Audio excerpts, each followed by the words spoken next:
안녕하십니까. 유한타증권에서 테크 담당하고 있는 백기량입니다. 이번 시간에는 2023년 전기전자 업종 연간 전망 자료 말씀드리도록 하겠습니다. 네, 먼저 내년에는 전기전자 업종 내에서도 MLCC 쪽을 좋게 보고 있습니다. 그래서 MLCC 쪽은 내년에 앞서 제목에서 말씀드렸던 것처럼 그 IT 세트의 수요 반등에 따른 부품 수요 회복 강도가 가장 클 것으로 예상을 하기 때문이고요. 그래서 MLCC 등 수동 부품 업황의 반등 시점을 한번 점검을 해보는 자료 준비했습니다.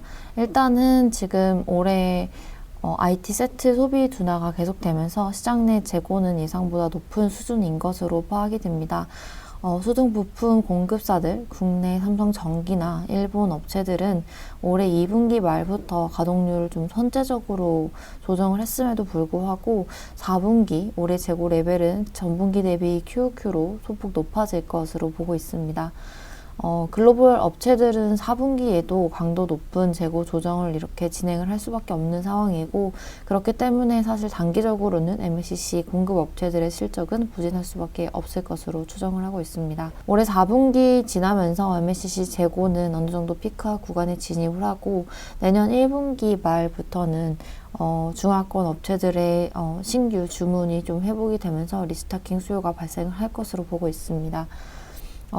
현재 4분기에는 가동률을 업체들이 빠르게 낮추고 있고 내부 재고를 조금 소진시키고 있는 것으로 파악이 됩니다.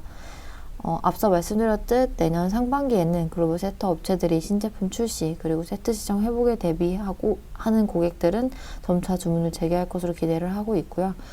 MLCC 공급 업체들의 실적은 내년 상반기를 바닥으로 개선될 것으로 추정을 하고 있습니다. 업종 점검 차원에서 내년 스마트폰 카메라 모듈의 주요 스펙 변화도 한번 정리를 해놨습니다. 일단 애플은 내년에도 카메라 중심으로 스펙을 조금 업그레이드 시킬 것으로 보고 있고요. 그 가운데 가장 내년에 부각될 기술은 폴디드 줌일 것으로 보고 있습니다. 애플은 내년 프로 시리즈에 폴디드 줌을 기술로 활용을 하고 아이폰 15에 이거를 탑재를 하면서 점차 그 비중을 확대해 나갈 것으로 전망을 하고 있고요. 올해 연말 기준으로 이제 아이폰 프로 시리즈의 비중이 전체 출하량에서 60%대를 육박을 하고 있는 상황입니다. 그래서 2023년에는 올해보다도 그 더 높은 수준으로 이 프로 시리즈의 비중 확대가 좀 진행될 것으로 같이 보고 있고, 삼성전자나 중화권 업체들 같은 경우는 폴디드 줌보다는 2억 화소 이렇게 화소수를 조금 더 높여가면서 카메라 쪽에 힘을 주고 스펙을 상향시킬 것으로 보고 있습니다. 2022년 하반기 올해 중화권 업체들이 2억 화소 탑재를 시작을 했는데, 내년 상반기 출시될 삼성전자의 S23 울트라 모델 내에서도 2억 화소가 탑재될 것으로 보고 있고, 중국의 샤오미라든지 안드로이드 계열 다른 스마트폰 업체들도 이런 2억 화소 탑재율을 높일 것으로 보고 있습니다. 전반적으로 이런 부분은 국내 카메라 모듈사의 블렌디드 ASP에 좀 긍정적으로 작용할 수 있는 요인 중에 하나다라고 볼 수 있을 것 같습니다. PCB 시장 작년부터 올해 참 좋았던 시장인데요. 내년에도 성장할 수 있을까라는 제목으로 메모리 반도체 기판 그리고 플리치 BGA 고다층 MLB 나눠서 좀 보고 있습니다.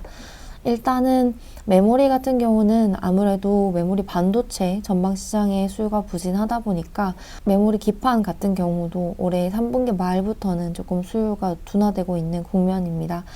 올해 4분기, 내년 1분기까지도 좀 메모리 반도체 기판의 수요는 부진할 것으로 보고 있고, 그러나 내년 1분기 지나면서 DDR5의 시장 페네트레이션 레이지 조금 많이 올라오면서 이런 부분은 메모리 반도체 기판의 블렌디드 ASP에 좀 긍정적으로 작용을 하고, 내년 하반기 돼서 기판 업체들의 수익성을 회복시킬 수 있는 요인으로 기대를 하고 있습니다. 플리치 BGA 같은 경우는 수급이 점차 정상화 구간에 접근을 하고 있는 것으로 파악이 됩니다. 작년부터 올해 상반기까지는 플리치 BGA의 수급이 좀 타이트했다면 이제는 공급 업체들이 그간 투자했던 부분이 일부 물량이 올라오는 부분도 있어서 수급은 로우 티어부터 좀 정상화 구간 접근하고 있는 것으로 보여지고 있고, 고다층이나 대면적 화 같은 기술 변화는 계속되고 있기 때문에 사실 중장기적으로 기판 시장에서 성장성은 여전히 가장 높을 것으로 보고 있는 기판입니다. 마지막으로 고다층 MLB 기판 같은 경우는 5G나 차세대 통신기술 대응을 위한 고다층 MLB 수요가 여전히 견조한 상황이고, 미국과 중국의 그 무역 분쟁에 따른 반사 수혜가 국내 공급사의 지금 우호적인 영업 환경을 계속 조성을 해주고 있습니다. 그래서 뭐 견조한 수요는 내년에도 지속될 것으로 보이는 기판 중에 하나입니다. 네, 그래서 기판은 여기까지 좀 정리를 드렸고요. 작년부터 올해까지 결국 저희 전기전자 시장에서 가장 성장성이 높아서 기대를 하고 있었던 XR과 폴더블 시장의 고성장은 지금도 유효한가라는 부분을 정리를 했는데, 일단은 뭐 XR, 폴더블 둘 다 이제 IT 세트 제품인 거고, 근데 글로벌 인플레이션 등으로 소비력이 둔화되고 있는 구간이기 때문에 아무래도 이쪽 시장에 대한 수요도 생각보다 우리 시장 기대보다는 조금 낮은 상황인 것 같긴 합니다. 다만 뭐 23년 그리고 좀 시계열을 길게 봤을 때 성장성은 다른 기기 대비해서는 높다라고 저는 보고 있고요. 2023년 폴더블 스마트폰 출하량 증가율은 여전히 30%에 육박을 할 것으로 보고 있습니다. 기존 스마트폰 소비자들은 폼팩터 변화에 여전히 긍정적인 스탠스를 취하고 있고, 내년에 이제 부품 가격 안정화라든지 벤더 다변화를 통해서 어느 정도 부품 단가 인하를 좀 기대를 하고, 이로 인한 폴더블 가격 하락도 일부 가능할 것으로 보기 때문에 대기 수요도 있을 것으로 보고 있습니다. 그리고 또 폴더블 중저가 모델 출시로 인한 추가적인 성장도 가능하지 않을까 보고 있고요. XR 디바이스 같은 경우는 올해 상반기 원래는 뭐 출시한다 얘기가 있었다가 일정이 계속 딜레이가 되고 있는 상황이고, 내년 2023년 상반기에 애플이 1세대 디바이스를 공개를 하는 것으로 지금 정리가 되고 있는 것 같습니다. 그래도 생각보다는 일정이 계속 밀릴 수 있다는 부분에 있어서 다소 아쉬운 부분이라고는 말씀을 드리고 있고요. 주요 빅테크 업체들의 신모델 출시가 내년에 또 하반기에 모멘텀으로 작용할 가능성이 있다 해서 2023년 하반기에는 그에 대한 전반적인 XR에 대한 수혜를 국내 이노텍이라는 회사가 좀 가져갈 수 있을 것 같아서 내년 하반기 이노텍의 성장성도 여전히 기대를 하고 있다, 이렇게 말씀을 드리도록 하겠습니다. 전기전자 업종에서는 MLCC를 가장 좋게 보고 있다고 말씀드렸고, 그에 대한 토픽으로 삼성전기 제시를 드립니다. 제목 업황 회복에 대한 반등 강도가 가장 높을 것이라고 적어놨는데요. MLCC 업황이 사실 현재는 좋지 않고 4분기 실적과 1분기 실적이 좀 부담이긴 합니다. 그런데 재고 조정이라든지 앞서 말씀드린 업황 부진, 그리고 이에 따른 실적 부진은 주가에 이미 선반영되어 있다고 보고 있습니다. 그래서 현재는 하반 경직성이 강해져 있는 상황이고, 내년 그 실적 회복 강도가 상대적으로 높을 것으로 보고 있기 때문에 업종 토픽으로 제시를 드립니다.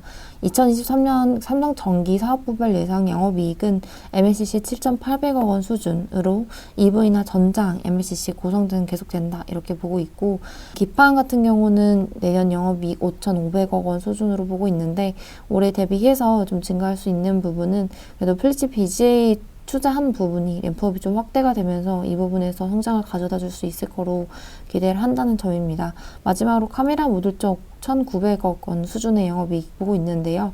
국내나 중화권, 특히나 중화권 스마트폰 고객사들의 수요 회복, 그리고 화소수 상향 조정으로 인한 블렌디드 ASP나 추성장 가능할 것으로 전망을 하기 때문입니다. 네, 여기까지 2023년 전기전자 업종의 연간 전망 자료 말씀드리도록 하겠습니다. 감사합니다.